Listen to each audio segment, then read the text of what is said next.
It's a fascinating trip, an agenda for the Russian president. He clearly has a big ask for the North Koreans. What is it, and what is he likely to get from this trip?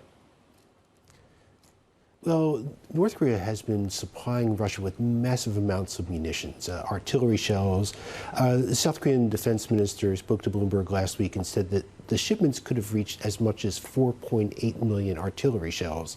And this is coming as the European Union is struggling to provide 1 million shells a year to Ukraine.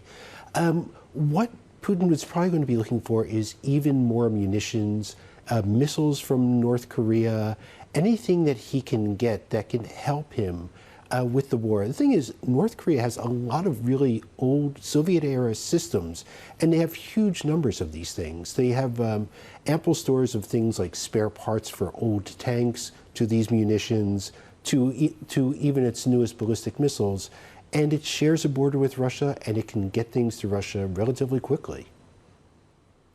And you talked about that impact. So 5 million, almost 5 million shells, 4.8 million shells from North Korea to Russia versus the almost 1 million that Europe is struggling to get to Ukraine. It's remarkable in terms of the gap that remains in terms of supplying both sides of this conflict.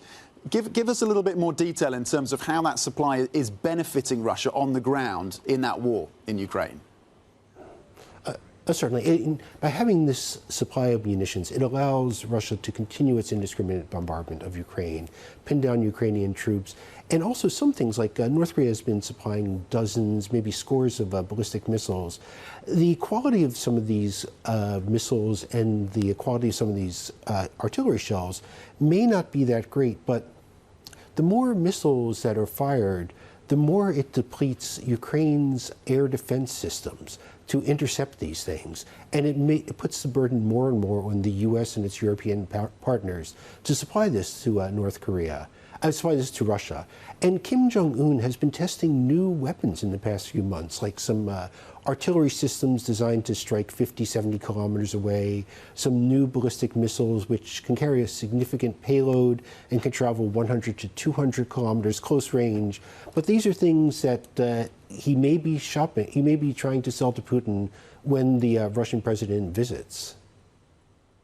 And presumably the US and its partners are going to be scrutinizing this trip very closely indeed. Is there anything the US can do to halt, to prevent, to slow the shipment of these arms to Russia by North Korea? There's really not all that much that can be done. Both countries are heavily sanctioned. And the thing is that there isn't much that can be done in terms of actual interdiction.